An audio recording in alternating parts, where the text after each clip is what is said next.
Now, happy for him. I'll always have love for Mike. He's always one of us, But why did we get rid of him? Why did we fire him? I don't know. The team just kind of stalled. We needed a fresh start. Cool. Yeah, glad we're getting another fresh start. And he's going to the Super Bowl. It's so hard to evaluate, the actual value a head coach brings, And hindsight's 2020. My organs have a very sharp pain in them. My phone wallpaper for the past 5 years has been the Logan Ryan pick six on Tom Brady in the wild card round. Look, pick up my phone. But your phone's already unlocked and it's you asking ChatGPT how to make a fatal potion with over-the-counter cleaning supplies. Okay, we'll just lock my phone. There's a lot of videos of you crying in the bathroom like 2 minutes ago. I'm not that upset. It's fine. It's just football. It's like a stupid game. Whoa, what are you doing? Chill. All right, it's not loaded. The safety's on. Okay, and you're 100% sure about that? Only one way to find out.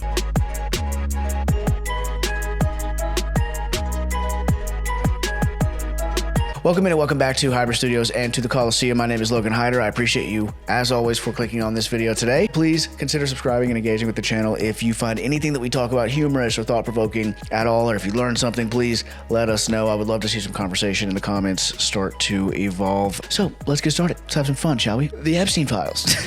No, you did not click on the wrong video. And yes, we will be, by the way, side note, one more housekeeping thing. Just the last one, I promise. I know I said it, but just bear with me. We will be posting our first episode of Curiosities, which will be a variety show that covers culture and current events and that kind of thing. Over the next couple of weeks, heavily featured will be the Epstein Files, obviously. What better of a topic to start that show with than that? So a little bit of a crossover here between Curiosities and the Coliseum. If you are living under a rock and somehow do not know, the Justice Department released 3.5 million files related to the Jeffrey Epstein investigation. There were videos and photos and emails and all kind of stuff in there. It's literally still being reviewed right now. I do not have the time to get into that, but what I will tell you is that every single time that I refresh my timeline, I have like 2 or 3 more posts that I can save to go over later.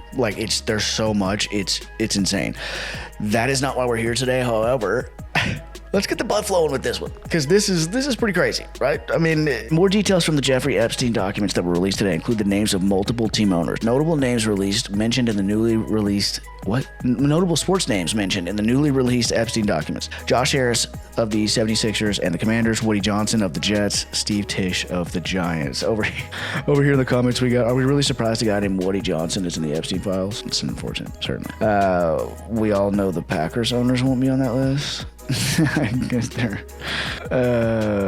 they are community owned. I can't tell if she's joking about that or not. Josh Harris and Steve Tisch are connected to Epstein. Terrible day for the NFC East. Here's Jeffrey Epstein mentioning Woody Johnson as the Jets owner. Yes, the Jets are mentioned in the Epstein Files. But just to kind of, again, just as a little bit of a crossover to what we're going to talk about in another show, think about the pure scope of this Jeffrey Epstein stuff, right? This is one email out of 3.5 million files that were released. One email. And it features these names: Candace Bergen, which sounds familiar, but I can't remember what that's from. Patricia Clarkson, who's single, in case anybody's wondering. Evelyn and Lindy Rothschild. Maureen Dowd, Tom Finston, Bryant Gumbel, which I'm pretty sure is isn't that? Yeah. Wait. Oh, yeah, no, yeah. Yikes. So that guy, Richard Haas, head of the Council of Foreign Affairs, Woody Johnson from the Jets, Bill Keller, Barry Levinson. I'm pretty sure, if you look all these people up, I'm sure that they have, there's a reason why they're there. but some of these people have bigger titles than others. John Lithgow, Rob Marshall, director of Chicago and Nine, Lauren Michaels, who's a big name, Bette Midler, Vivo Nevo, biggest stockholder at Time Warner. These, even people that you didn't know were big names, like Vivo Nevo. Who the hell is that? Oh, he's the biggest stockholder at Time Warner. We're at these dinners. Nora Ephron, Eric Schmidt, Rick Steingel, editor of Time, Blaine Trump. I don't know if that's of the same family, I would assume. Never heard of a Blaine Trump, though. Let's see. Okay, so of no relation, actually. The released documents are really years of email exchanges and meetings between Commanders owner Josh Harris and Jeffrey Epstein. Jeffrey Epstein and Sixers co-owner Josh Harris had an ongoing business relationship that included numerous phone calls and at least one visit to Epstein's home in Manhattan, according to emails released Friday by the U.S. Department of Justice. Yeah, my God, this story. There's also this one. Oh, yeah, let's get Steve Tisch's reply real quick before we jump over to the other thing that I had pulled up. Giants executive VP and chairman Steve Tisch issued a statement following today's reports about him scouting women with Jeffrey Epstein over email. We had a brief association where we exchanged emails about adult women, and in exchange, we discussed. And in addition, we discussed movies, philanthropy, and investments. I did not take him up on any of his invitations and never went to his island. As we all know now, he was a terrible person, someone I deeply regret associating with. Brother, your name showed up 440 times in the files. You don't have a brief you didn't have a brief association with him. That's bullshit, in my personal opinion. And just for a tiny piece of detail on that, what they were emailing about was specifically asking about whether women were professionals or not, professionals or civilians. And you can, read into that what you will. Not a great look for Steve Tisch or for the NFL for that matter. And I was actually listening to them talk about it this morning about whether it constitutes enough for them to actually investigate. And it's like, this goes to the whole point of the whole thing, which is why I'm going to leave this here because I certainly do not have time to get into the Epstein thing. But what more do you have to do to be punished other than being associated with clearly had a relationship with the most notorious pedophile to ever live?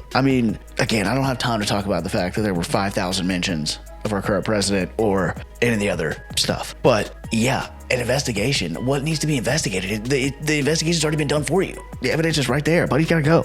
Anybody that has ever, I'm at the point where if you were in the room with Jeffrey Epstein, I'm ready for you to just get hung in the public square personally. But that's neither here nor there. Russell Wilson has denied any involvement with Jeffrey Epstein. It's not funny, but I'm sorry. This is just getting ridiculous. Apparently, he was one. This is the quickest I've seen him move since the Seahawks. Russell Wilson was basically trying to buy a plane, and somebody basically tried to hook him up with.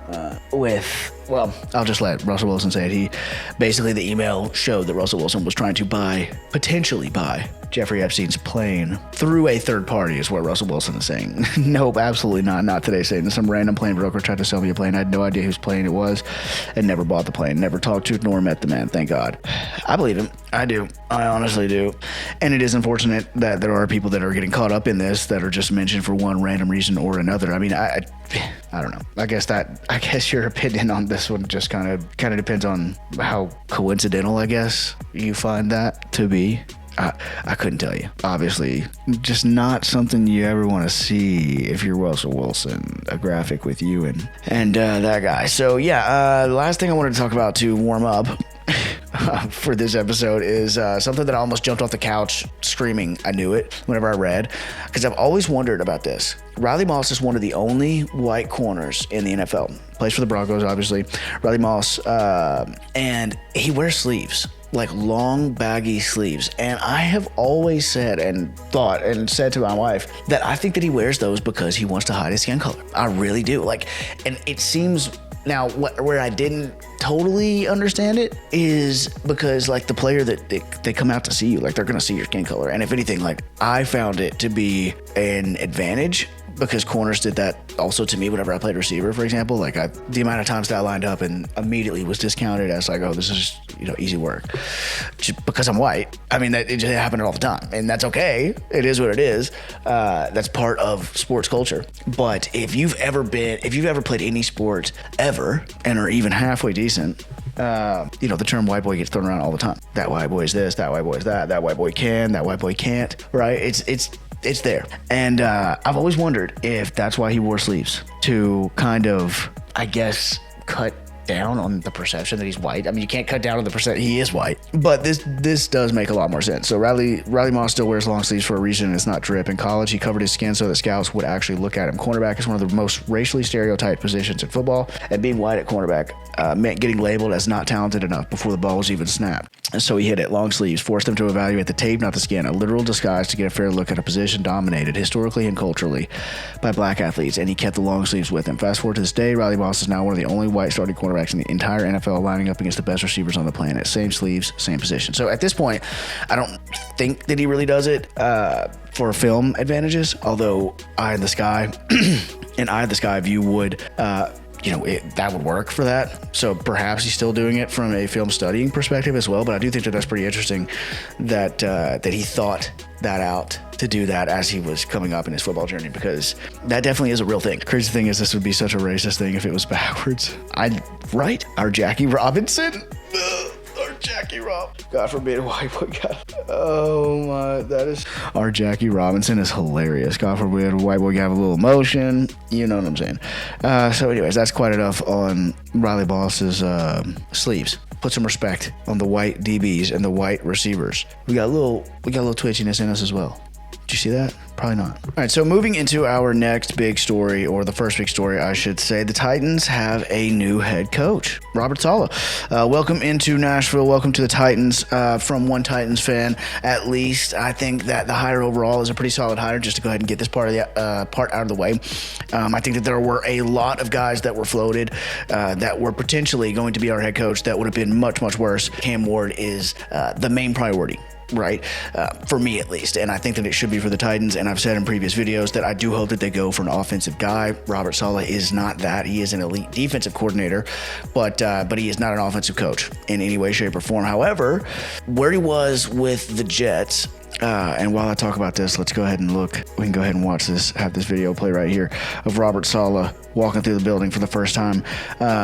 A gigantic man, by the way, just for the record. I saw a picture of him standing next. I think this is like a wide angle lens now that I'm looking at it a little bit closer, but watched him standing next to Jeffrey Simmons the other day. And this guy, that guy cracks me out every time that he walks by. They look like they're like amazed by him as he walks by. But anyways, he was standing next to Jeffrey Simmons in a picture that I saw, and he was like, didn't look small next to Jeffrey Simmons, which is monstrous as far as his size. So that's pretty crazy. But Robert Saleh in New York was not a bad head coach, in my opinion. And I think where he really slipped up and where he really ultimately was fired was because he took a risk on Aaron Rodgers, which I'm not overly upset about. You know, he's a defensive guy. He took a risk. He took a swing on Aaron Rodgers, and he, blew his Achilles out in 4 plays. Other than that, I mean, considering the fact that the Jets are an absolute shit show disaster dumpster fire to the point that they're freaking in the Epstein Files, Woody Johnson is. That's how dysfunctional their organization is. We're talking about trying to win football games on the field. This motherfucker's on Epstein Island, okay? The Jets defense, whenever Robert Saleh was there, was elite. If you could have figured out the offense, if you could have figured out the quarterback position, he may still be there because of how little success that they've had, generally speaking. And he, I believe, is a great leader of men from the outside looking in. I was impressed with him in that way in New York as well. So I'm excited to have his personality type. I'm excited to have, as far as a defensive coach goes, I'm not really upset about it. Let's see what Robert Saleh had to say. Can I get the post, please? Okay, so let's see what, thank God it's not Matt Nagy, who it almost was.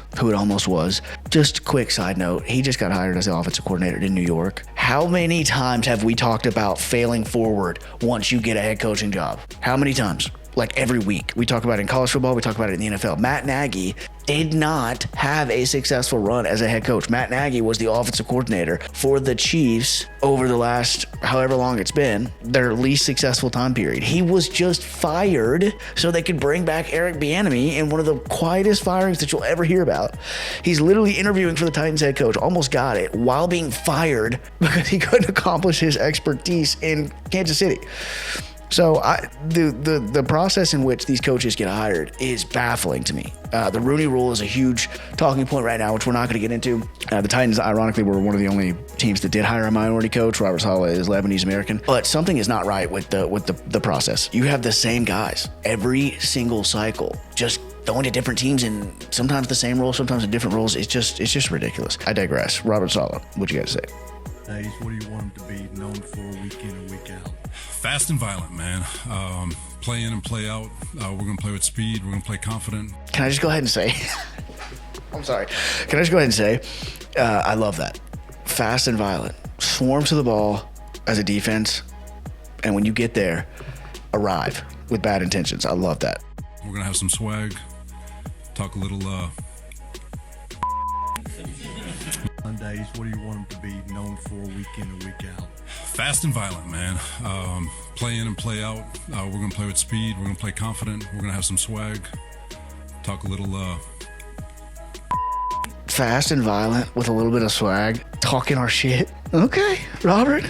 Saleh goes out and hires immediately Brian Daboll, which gives the Titans 3 pillars to be successful and to move forward with. QB Cam Ward, head coach Robert Saleh, OC to Brian Daboll, great defensive coach, good offensive coach, potential star QB. Titans are an offseason away from making noise in the AFC. If you're not aware, Brian Daboll was he's who is given credit for Josh Allen's development. We're going to talk about Sam Darnold in the 2018 draft class here in a minute. But Josh Allen was literally, he took a leap accuracy-wise specifically. He's one of the only quarterbacks who has ever been below 60% accuracy in college and above it in the NFL. That particular metric almost always gets worse in the NFL. And Brian Daboll was the OC that presided over Josh Allen's development. And because of that, he got the job in New York. I think they gave up on him a little too early. I don't know that I love him as a head coach, like what I've wanted him for the Titans, for example. I don't know. I don't think so. But I do think it was a little bit interesting that New York decided to let him go, considering that they have Jackson Dart and that they got that side of it right, finally, it seems like. So the mix of a great defensive coach in Robert Saleh with Brian Daboll, with both of them, I'm pretty hyped about it, to be honest. My only thing about Daboll is that he interviewed for a bunch of head coaching jobs this cycle, and I mean, I don't know what you do. You try to bring in the best guys that you possibly can, and like if you're Detroit, if you're any team, I mean, Seattle's about to lose their offensive coordinator literally right now. They're playing in the Super Bowl in a few days. So, you know, your guys get poached, especially if you're successful. Whether it's Brian Daboll or some guy you've never heard of, eventually they're probably going to get poached if you're successful enough. But Brian Daboll's, I wouldn't think he's going to be around for very long, especially if he does end up being successful with us. So I don't know, you know, do with that what you will. But I kind of would. It would suck if this works out the way that it kind of looks like it's going to work out, and then, you know, Daboll immediately leaves. We will certainly cross that bridge when we get there, if we get there. This is pretty interesting, though.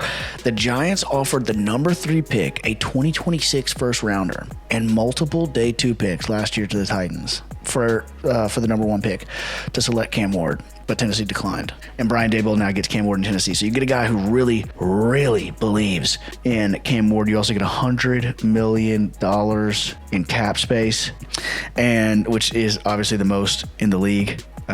Good Lord, Kansas City minus $55 million. Golly, New Orleans minus $41 million. Whatever. Anyways, I mean, to be real, like financially, you don't love to be in any category that you got the Raiders and the Jets in. But anyways, when you look at it like that, Robert Saleh, head coach, Brian Daboll, OC, Bones Fossil as special teams coordinator, which is cool, I suppose. I think we have a DC now. I'm pretty sure that we hired a DC, but I don't remember who it is. Cam Ward as QB, which I'm cool with. $100 million in cap space, top 5 pick. That's a lot of assets. It really, really is. I do want to go back to this really quickly, just because during this draft, I really, really, really felt that the Titans should trade the number 1 pick. We ended up with Cam Ward, and like I said at the time, if your quarterback ends up being that guy, you know, if you draft Cam and Cam is the franchise quarterback, there is no price almost that you could pay the Titans to move out of that spot. And I agree with that, and I like Cam. A year later, we can retroactively say that I'm cool with Cam. I wouldn't be upset if I had a guy like Jackson Dart. So that's kind of would be my only thing. And that was my thing then was, you know, the Titans would have had the number 3 pick. You wouldn't have gotten Cam Ward because the Giants would have moved up to get Cam Ward. But you also would have had another one this year, multiple day 2 picks last year. You still would have stayed in the top 3. That was a hell of an offer. But it works out, and now Brian Daboll gets Cam Ward in Tennessee, which is pretty exciting for us as Titans fans. I mean, let me just step back for a second and say, I think I'd blacked out for the Brian Callahan tenure. So I'm not even sure what's going on right now. We got Brian Daboll as our offensive coordinator, Robert Saleh as our head coach, and Cam Ward as our quarterback. It feels like yesterday I was leaving the stadium and we had just lost to the Bengals in the playoffs. And I was trying to figure that out. I was saying to my wife, well, this team is about to get blown up. And god dang did it. And now somehow we're here with a top 5 pick and Cam Ward and Brian Daboll and Robert Saleh. More on Brian Daboll per multiple sources. Daboll was easily one of the most coveted OC candidates in this cycle. After being fired by the Giants, Daboll connected with GM Mike Borgonzi to express how much he loved Cam Ward and his interest in Tennessee. Daboll and Borgonzi have prior history dating back to 2012. Borgonzi, which is the Titans GM, is very, very popular across the league. We talked about that a little bit in the last episode. The Titans were well aware of how much Daboll loved Ward. Why? Sources say the Giants made a massive push last year to trade up for the number one for Ward, offering the number 3 pick, a 2025 first rounder, and multiple day 2 picks. The Titans declined. Titans GM Mike Borgonzi put on a full court press to land Daboll as OC, regardless of who the head coach would be. Jesus, when Robert Saleh, I've spelled Robert Saleh so wrong so many times already. Saleh emerged as their head coach choice. Saleh was already on board with Daboll. The Bills' head coach job opening threw a wrench into things as Daboll understandably had interest there. Borgonzi and Saleh stayed persistent. Once Buffalo went with Joe Brady, Tennessee immediately got Daboll on a plane to finalize the deal. In a year with 18 offensive coordinator openings. Golly, so you got 10 head coach openings and 18 offensive coordinator openings. The Titans believe that they landed the top candidate of them all, which I would agree with. Looking over here at the comments a little bit, not sure about y'all, but I feel so good about our future. I wasn't nearly this optimistic after we hired Callahan a couple years ago. I would agree with that. Even having Saleh and Daboll both having been fired in that time period, I will still take that team up. And those two guys individually, I would have liked either one of those guys better than Callahan anyway. So you get them both, and you get the external situations, like with the cap space and with Cam Ward. Much better situation that we're in now. Thank God we got rid of Callahan when we did. Letting Borgonzi and Brinker do their jobs instead of each other's jobs will be a catalyst for a turnaround within this organization. On this post, you also have a great hire by Robert Saleh on the Titans, 1,300 likes. That's a great hire. As a Giants fan, happy to see it. Wow, Saleh and Daboll is crazy. Great job, Tennessee. Overall, very, very much loved is the Titans offseason so far by most of the league and by fans alike. One thing about this coaching staff that's interesting is that if they do succeed in the way that you hope, they will be presiding over a brand new stadium in just a couple of years. Like, why this shit? I swear to God, just as a moment of like, I know nobody cares, but like Instagram gives me a different issue every single time I record a video. It makes it so frustrating too. Anyways, the Tennessee Titans have a new stadium that will debut in 2027 is when it will be completed. So the Titans will play one more year. They will play one more year in Nissan Stadium. We've not had a chance to actually talk about this, but once this year is over, the Bills have a new stadium, I believe, opening up this upcoming season, and then it's the Titans. There's actually quite a few teams that are lined up to have new stadiums at this point, but the Titans Stadium has enough of it done that you can actually see it. Actually, true story, my upstairs neighbor helped build this. He was a part of the construction crew that's been working on it. I do want to say, there's already not a lot of parking, and I remember when they announced this, I remember thinking, where are they going to build it? Like in the parking lot? Like there's nowhere over there to even do that if you're familiar with the area. And it is literally in the parking lot. That is the current stadium. That is the stadium. Now I have a vlog that I made on my first channel where my wife and I are in the parking lot, like right here, probably on like the fucking 35-yard line or something. So they built that thing in the damn parking lot. So that's pretty cool to have talked to him about that a few times and seen him posting about it as well. Here's a rendering of it. Man, that thing is tiny. How's anyone supposed to play in it? Going 2-15 in style. That's fine. Top golf vibes. Yeah, that's actually kind of true. But it's pretty. It definitely is pretty. It only holds 60,000 seats, which is interesting. You would think it would be more than that. And it closes, I would assume. None of these have renderings of it closed, but the whole point of it is for it to close, so I know that it does. And I guess it's just going to be called Nissan Stadium as well. The new Nissan Stadium. I love that TriStar on it, for sure. The blue lights does give it a little bit of a Top Golf vibe. I don't love that. Man, that thing is tiny. How is anyone supposed to play in it? It's killing me. One thing that Brian Daboll and Robert Saleh are working on right out of the gate is getting Cam Ward some support on the offensive side of the ball. Again, something that I love to hear, that we got Daboll and that they are focusing so much on that. Robert Saleh, I think, will take care of the defense, and that will be an elite unit quickly, which is great. And defense wins championships, and you have to have that, and that will also support a young quarterback as well. Some receiver help would be great. Okay, we talked about this in the last episode, how his numbers don't really reflect his play, Cam Ward being, and ultimately his numbers are, stifled a lot by the guys that he's thrown to. He just doesn't have a whole lot of weapons around him in any way, shape, or form. Offensive line doesn't do a great job protecting him, and even if they did, he's just not throwing to a super high quality level of receiver. Ironically, because we started this entire cycle and spiral of, this descent into hell with trading A.J. Brown, a wide receiver one who would have probably helped a young quarterback quite a bit, just like Derrick Henry probably would have and Mike Vrabel would have as well, but I digress. digress. Or do I? Mike Vrabel has 6 wins since December 21st. The Titans have 6 wins since firing Mike Vrabel. But we're going to get to the Super Bowl in just a second. Point being is, I love to hear that they are looking to support Cam by bringing in a true wide receiver one. I saw one post that I had pulled up that I somehow ended up not having pulled up. That was for George Pickens to possibly come to Tennessee. Please, God, no. Please, God, no. Dallas, please franchise tag him. Do whatever you have to do to keep him in the building. He's amazing. He's a great receiver. Like, he's really awesome. You should do whatever you got to do to keep him. I do not want George Pickens in my locker room on my team with my young quarterback. I don't want him at all. Please, God, no. If this happens, however, what do we think about this? I couldn't even tell you as a Titans fan who has watched this over the last few years. Titans head coach Robert Saleh and OC Brian Daboll are reportedly shopping for a true wide receiver one this offseason to help accelerate Cam Ward's development, setting up a possible reunion with star wide receiver A.J. Brown. Brown, 28, has been disgruntled in Philadelphia and would surely welcome a return to Tennessee to play with Ward in Daboll's offense. First of all, I don't know why you would assume that. As far as him wanting to come back, there was no love lost between AJ and some of the fan base that did not think he was worth the money at the time whenever we traded him, and agreed with, for some reason, the decision that we made. So I don't think that it's assumed that he would want to come back. It really wouldn't be surprising if he gets moved to like New England or maybe Tennessee. I wouldn't automatically put it. I would put New England way up there before Tennessee, though. And I mean, could you imagine a timeline where AJ Brown is traded, somehow makes his way back to Tennessee after winning the Super Bowl with Philadelphia, because they also don't want him anymore. And when he's back here now, it's, instead of Ryan Tannehill, it's Cam Ward. Instead of Mike Vrabel, it's Robert Saleh. And instead of Arthur Smith, it's Brian Daboll. Like, I don't even know where all those guys were at the time, but what a weird way for that to possibly go if it does go that way.